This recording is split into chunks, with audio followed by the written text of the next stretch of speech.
tous et bienvenue dans une nouvelle vidéo. Aujourd'hui on se retrouve avec un thème qui me tient particulièrement à cœur, voyager, écologie. Je suis assez concernée par l'écologie depuis plusieurs années et j'en viens à me demander si ma passion pour le voyage est conciliable avec cette préoccupation écologique. Depuis plusieurs années, je fais attention à pas mal de choses. J'ai drastiquement réduit ma consommation de viande, que je n'en consomme presque plus. Je ne prends pratiquement jamais la voiture parce que j'ai horreur de ça. Je prends souvent les transports en commun.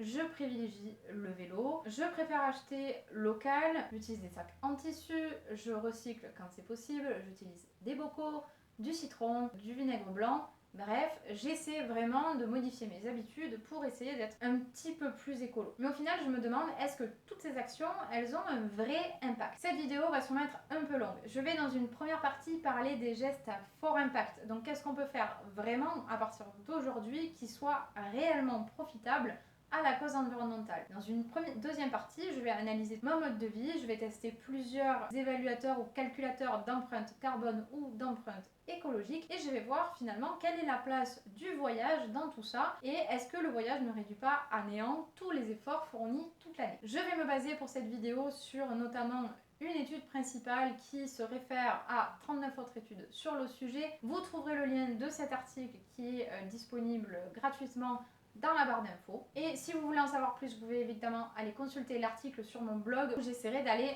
un petit peu plus loin.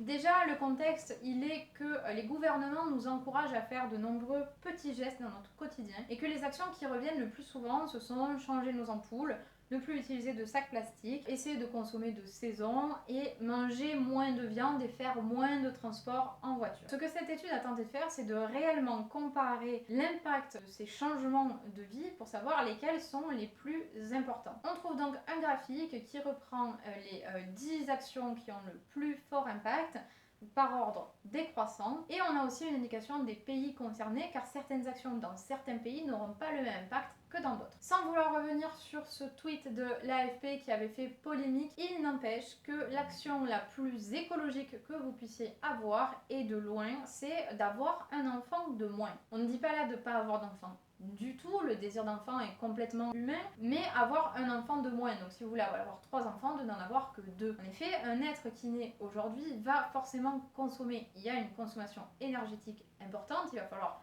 le nourrir, il va falloir l'habiller, il va falloir le chauffer, le faire vivre, bref, cet être nouveau qui arrive sur Terre, sur une Terre qui est déjà extrêmement peuplée, va créer une consommation énergétique. Évidemment, cet enfant naît dans une société particulière, et dans la société de consommation dans laquelle nous sommes, l'impact est plus grand que dans d'autres pays. On va donc considérer qu'avoir un enfant de moins aux États-Unis, c'est avoir 120 tonnes de CO2 en moins émises chaque année contre 20 tonnes au Japon par exemple. En Europe, on va plutôt se placer autour des 60 tonnes économisées chaque année. Je vais donc ensuite vous dire les actions qui ont le plus fort impact et qui sont citées dans cette étude. Je prends donc ma petite liste. Vivre sans voiture, c'est l'action qui aura le plus fort impact. Après, on a évité un vol transatlantique, acheter de l'énergie verte, passer d'une voiture qui consomme à une voiture électrique, acheter une voiture qui consomme moins, passer d'une voiture électrique à pas de voiture. En 5e position, on a avoir un régime végétarien. Et ensuite, on a des actions à impact modéré ou à faible impact. Et donc, les impacts modérés, on va avoir, par exemple, laver ses habits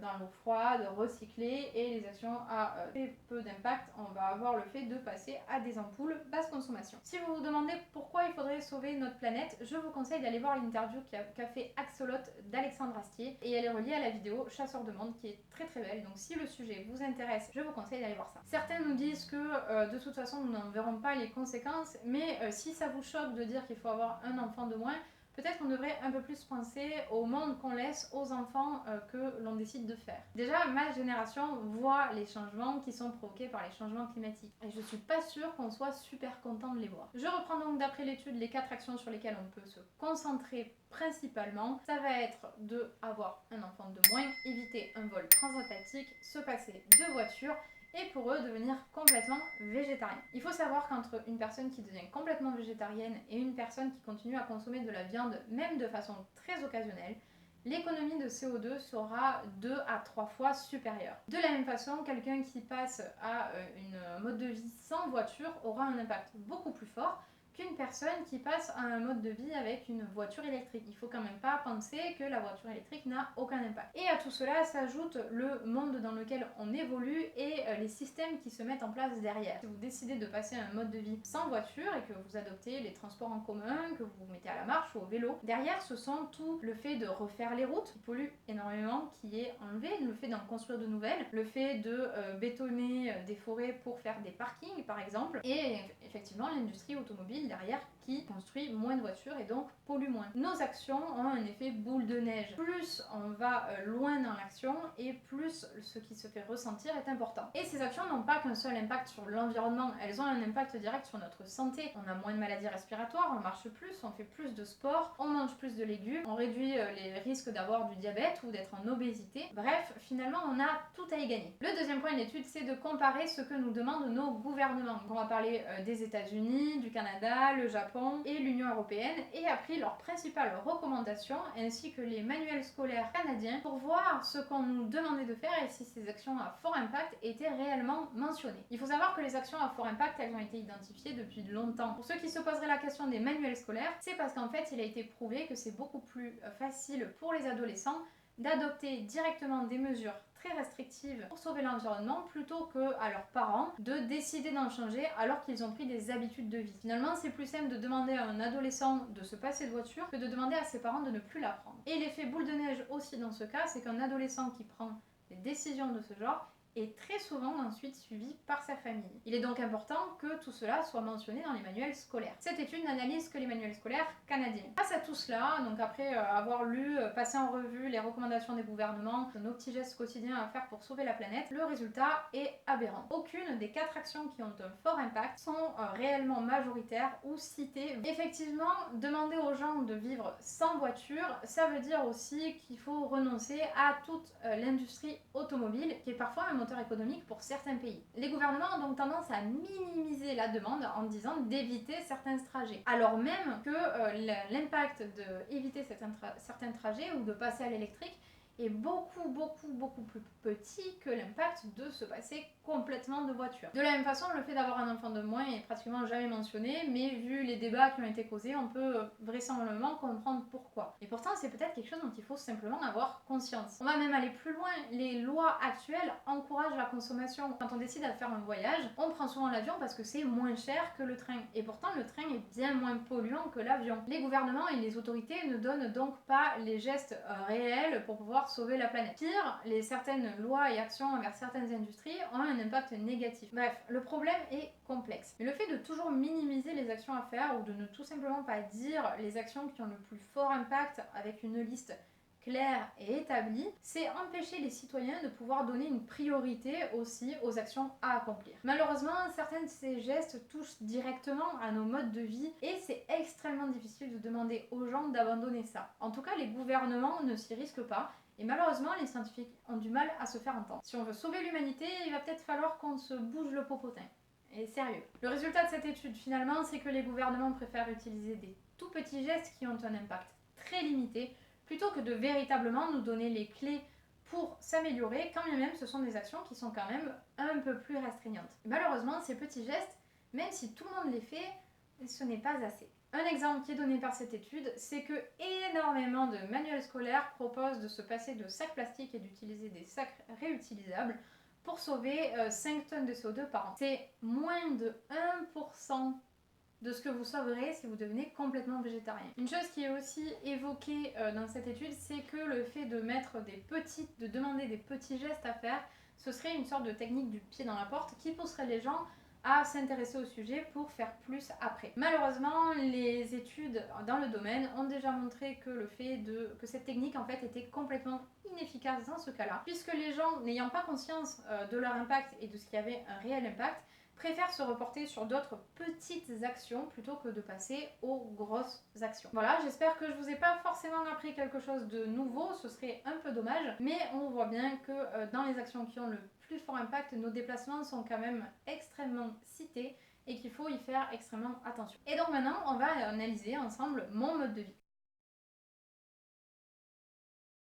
Comme je vous le disais, j'ai un mode de vie où j'essaie de faire attention à l'environnement de plus en plus en tout cas, et même si je suis vraiment loin d'être parfaite, j'essaie de faire des efforts. Ce que je me suis posé comme question en voyant ça, c'est est-ce que mes efforts sont suffisants? Et on va donc maintenant analyser mon mode de vie pour voir l'impact de mes trajets, notamment en avion, sur l'environnement. J'ai donc réalisé 4 tests d'empreinte carbone ou d'empreinte écologique et ce n'est pas tout à fait pareil. Les tests d'empreinte écologique essaient de prendre en compte votre action de façon un peu plus globale sur la planète, mais dans tous les cas il faut faire attention, ce sont toujours des estimations par rapport à des moyennes nationales, ça dépend du pays dans lequel vous vivez, ça dépend de énormément de choses en contexte, ce sont plutôt des outils qu'il faut utiliser pour pouvoir analyser votre mode de vie plutôt que des choses à prendre au pied de la lettre. J'ai donc utilisé le calculateur de Footprint Network qui est un peu la référence dans le domaine mais qui est en anglais. J'ai aussi utilisé celui de la fondation Good Planet qui vous permet de reverser un montant à l'association qui serait une compensation de l'impact que vous avez. J'ai utilisé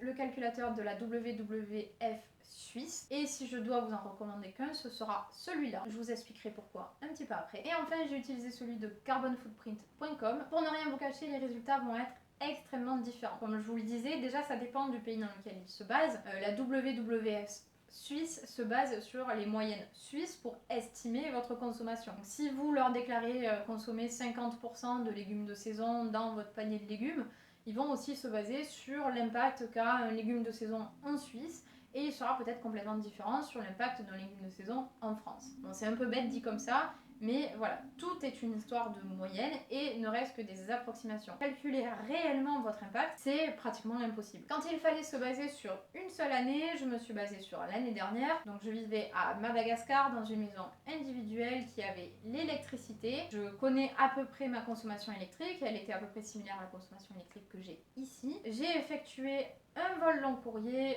ainsi que 2 vols moyen courrier. En fait, c'est un vol long courrier avec escale et un vol moyen courrier. Je considère que je mangeais sur cette année 2018 à 70% du local. J'ai acheté quelques conserves de temps en temps, mais c'est quand même une partie du monde où c'est beaucoup plus facile de manger local. Je sortais régulièrement, mais les restaurants où je sortais faisaient aussi de la nourriture locale. Il faut savoir que plus ou moins tout le monde achète son poulet vivant là-bas. Je me déplaçais énormément à pied, mais ça m'arrivait de prendre des taxis ou des tuk-tuk, notamment quand il faisait nuit ou pour des rendez-vous professionnels. J'ai donc estimé qu'entre les trajets que j'avais pu faire en France et les trajets que j'avais fait à Mada, j'avais fait à peu près 200 km en voiture et le tout avec une voiture qui consommait entre 8 et 9 litres au 100 km. Ma consommation électrique, donc comme je vous le disais, elle était d'environ 250 kWh par mois et j'ai considéré grosso modo 2500 km de transport en commun, que ce soit en train, en bus ou en métro, puisque souvent c'était regroupé au même endroit. Quand l'analyse était faite sur 5 ans, je me suis permis de décrire mon mode de vie qui est plus actuel, avec une alimentation qui est beaucoup plus végétarienne que celle que j'avais à Mada. Le fait que je vis en appartement à 2, puisque maintenant je vis avec mon copain, mais avant je vivais avec ma maman. Et j'ai compté plus de 50 heures d'avion par an, puisque j'ai voyagé pratiquement tous les ans pour un vol long courrier. Pour les résultats, ils sont donc très différents. On estime ma consommation de CO2 annuelle entre 4,5 et 22 tonnes par an. La différence est énorme et en fait elle s'explique aussi par la méthode de calcul qui sont complètement différentes, puisque dans le cas du 22 tonnes, c'est aussi quelque chose qui prend en compte, on va dire, les choses de façon plus globale. Ces estimations me donnent à peu près le nombre de planètes dont on aurait besoin pour vivre si tout le monde vivait comme moi, et elles varient entre 3 et 5 planètes. Le résultat le plus élevé, c'est donc le résultat de la WWF suisse, mais si c'est aussi celui que je vous conseille, c'est parce qu'il prend en compte des paramètres qui ne sont pas forcément pris en compte par les autres. Et j'entends par là les dépenses sur les loisirs, les dépenses en habillement, dépenses obligatoires en fait qu'on a en tant que citoyen, ne serait-ce que par le fonctionnement de nos services publics, donc les hôpitaux, les écoles, qui sont pas prises en compte dans les autres calculateurs et qui pourtant font partie intégrante de notre mode de vie.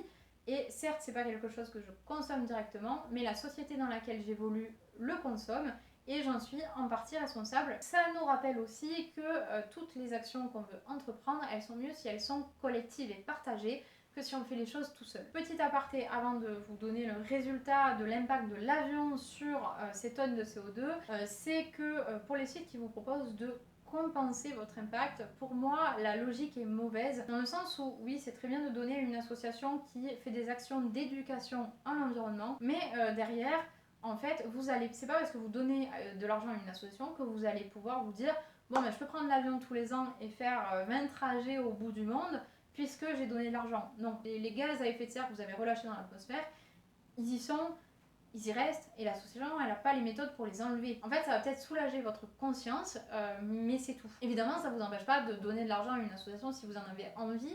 Et dans ce cas-là, faites-le plutôt pour soutenir l'association directement plutôt que pour compenser vos comportements. Il faut aussi savoir que certains sites sont très mal faits, que c'est très dur d'avoir un résultat. Vous rentrez les données, vous arrivez directement à une page résultat, il faut revenir, ils sont longs à charger, bref, c'est pas toujours évident. Au niveau de la compensation, il n'y a pas trop de moyens de savoir comment elle est calculée. En tout cas, moi, je n'en ai pas vu directement en faisant une recherche assez rapide, je l'avoue. Donc, je sais pas comment la somme est fixée et d'où ça sort. Et en plus, pour ce site-là, mais aussi sur les deux autres, il faut savoir qu'ils ne prennent pas du tout en compte nos habitudes de consommation au quotidien. Il faut savoir que l'industrie textile, c'est le deuxième plus gros pollueur au monde. Et en plus de ça, ils le font dans des conditions d'éthique qui sont complètement déplorables. Et pourtant, personne ne vous demande combien vous achetez de fringues par an, ni si vous achetez seconde main ou pas. Et ça, c'est la même chose pour les appareils électroménagers ou les portables. En fait, sur les 4 calculateurs, il n'y en a que 2 qui me demandaient les sommes dépensées en électroménager ou en matériel électronique, alors qu'on le sait tous, un téléphone ou un ordinateur, ça pollue beaucoup. Bref, passons sur cet aparté au niveau du calcul. Il faut juste garder à l'esprit que c'est vraiment une estimation. Dans tous les cas, sur tous les tests, quand je les refais à l'identique en enlevant l'avion, ma consommation elle baisse de moitié. D'après la WWF, malgré le mode de vie que j'essaie d'avoir qui soit le plus écolo possible, à mon sens, ou en tout cas c'est ce que je croyais, même si j'enlève mes trajets en avion, j'ai toujours besoin de 2 planètes pour vivre. Bon, clairement, on n'en a pas une autre sous la main, donc il va falloir que je fasse un peu plus attention. Et dans tous les cas, l'avion, en fait, c'est vraiment 50% de ma consommation énergétique. C'est carrément dingue. J'imaginais que c'était beaucoup, mais j'arrivais pas à me dire que c'était autant. Résultat, je consomme beaucoup trop. Mon test préféré, donc je vous l'ai dit au début, c'est le test de la WWF Suisse. Alors certes, il se base sur la Suisse, mais il est assez intuitif, il est bien fait, il est quand même complet, il reprend pas mal de choses puisqu'il va vous parler de vos loisirs. Il est assez ludique. Le résultat à la fin est plutôt explicite et frappant. Et je pense que c'est aussi le but, même s'il a l'air un petit peu exagéré. Par contre, on vous propose à la fin de télécharger un PDF qui reprend la totalité de vos réponses et qui vous dit pour chaque point qu'est-ce que vous pouvez faire pour vous améliorer, qui vous indique votre consommation, où vous vous situez, comment ont été faits les calculs. Et ça, je trouve ça génial parce que ça permet vraiment de se dire que le résultat il sort pas d'un chapeau et qu'il y a une réelle méthode de calcul et des réelles choses scientifiques derrière tout ça. Donc vraiment la WWF Suisse, je vous conseille d'aller le faire si vous voulez savoir quelle est votre consommation énergétique et quelles sont les actions que vous pouvez mettre en place par rapport à votre mode de vie. La conclusion de tout ça, c'est que je consomme beaucoup et beaucoup trop et je suis sûrement pas la seule dans ce cas. Je veux pas me jeter la pierre et je vais pas la jeter aux autres, j'ai simplement envie d'essayer de faire un peu mieux que ce que j'ai fait jusqu'à présent. D'où vient l'idée de cette vidéo? L'idée de cette vidéo elle est venue parce que j'ai vu énormément de photos de la forêt amazonienne en feu sur les réseaux sociaux. J'ai vu énormément des influenceurs que je suis sur Instagram mettre des messages extrêmement tristes comme quoi notre planète partait en fumée, mais j'ai vu tout autant d'eux prendre des sacs à dos devant l'aéroport en train de dire qu'ils partaient à Bali pour 2 semaines, ou des gens qui posaient en photo avec un sac à dos avant d'aller prendre l'avion pour dire qu'ils allaient sauver la planète. C'est complètement aberrant. Je vois aussi énormément de personnes au niveau de la beauté qui vous encouragent à avoir des routines naturelles, mais pour être naturel, il vous faut acheter 1 million de contenants plastiques, de produits qui viennent expédiés dans des petites boîtes pour vous tout seul, dans des transports en voiture de 4 coins de l'Europe, ou encore des pubs pour des magasins bio avec du bio qui vient des États-Unis. Donc là, l'impact sur la planète, il est complètement ridicule. On est dans un monde où on peut avoir tout, pratiquement tout le temps, en format individuel, en se faisant livrer chez soi. En fait, quand on y réfléchit, c'est complètement aberrant. On voit aussi toutes les industries textiles qui ont sorti des t-shirts avec écrit il n'y a pas de planète B, alors que c'est l'industrie c'est la deuxième industrie la plus polluante au monde, sauf que ça, en fait, personne n'en parle. On peut clairement pas avoir un discours qui soit protecteur de l'environnement et derrière faire un haul tous les samedis pour montrer les 50 t-shirts qu'on a achetés à Zara. Enfin, à un moment donné, c'est pas possible. En fait, nos comportements aujourd'hui sont dictés de façon incohérente. On nous dit qu'il faut protéger l'environnement et derrière, on va nous vendre une voiture. On nous dit qu'il faut protéger la nature et puis on va nous abreuver de livraisons livraison par voiture dans des contenants en plastique et des emballages individuels. C'est clairement ridicule. Alors je me suis dit que peut-être j'avais pas besoin de partir à l'autre bout du monde pour voyager. Je suis un peu triste en me disant tout ça parce que j'avais très envie de retourner à Madagascar et de revoir les personnes que j'ai rencontrées là-bas. Mais peut-être que il est temps en fait que j'essaie de changer réellement mes habitudes et d'avoir des actions qui auront un impact plus fort. Est-ce que c'est vraiment nécessaire de parcourir des milliers de kilomètres pour faire des belles photos, faire des milliers de kilomètres pour avoir la bouffe la plus instagrammable? Est-ce que c'est vraiment ça le voyage? Honnêtement, je pense pas. Plus on va loin et plus ça pollue. J'ai encore au moins 2 trajets en avion à faire sur l'année 2019. Je vais donc laisser l'année se finir. Par contre, je vais me lancer un défi pour l'année 2020 et je me dis que peut-être vous voudrez vous lancer avec moi. Et donc ce sera le fait de ne pas prendre l'avion sur cette année-là. Si je dois voyager, je partirai en train. Vu le prix du train, je vais sûrement faire moins de trajets, mais je vais essayer de mieux organiser mon emploi du temps annuel pour arriver à ça. Je me lance le pari de ne pas prendre l'avion. On verra ce que ça donne. J'espère que ça va marcher. Et je vais évidemment essayer de continuer de toujours utiliser un vélo, les transports en commun au maximum. Sur cette année 2020, j'essaierai en tout cas de noter au maximum le kilométrage pour pouvoir faire une deuxième évaluation. Et donc à la fin de l'année 2020, je vous dirai ce qui s'est passé. Est-ce que j'ai réussi à faire toute une année sans prendre l'avion? Quelle a été ma consommation? Est-ce que ça a baissé ou pas par rapport au test de cette année? Si vous voulez me rejoindre, je vais essayer de lancer un hashtag, je sais pas, peut-être ça marchera, peut-être pas du tout. Donc c'est le hashtag NoPlane2020. Donc voilà, pour un mouvement où oui, je décide de ne pas prendre l'avion, même si c'est hyper avantageux financièrement, pour essayer de sauver la planète et d'appliquer la deuxième plus grosse recommandation, ou troisième plus grosse recommandation sur les actions à fort impact. Cette vidéo est maintenant terminée, je vous invite à mettre un petit pouce si elle vous a plu, à vous abonner à la chaîne pour voir le bilan à la fin de l'année 2020 de cette bonne résolution. Dites-moi dans les commentaires si vous aussi l'environnement c'est une cause qui vous préoccupe et si vous seriez prêt à faire des sacrifices finalement plus gros si vous savez qu'ils ont un impact plus fort. Je sais pas si vous avez appris des choses, mais j'espère en tout cas vous avoir intéressé. Je vous dis donc rendez-vous dans la prochaine vidéo évidemment, mais aussi à la fin de l'année 2020 pour ce bilan énergétique sur une année. En attendant, je vous fais des gros bisous. À bientôt.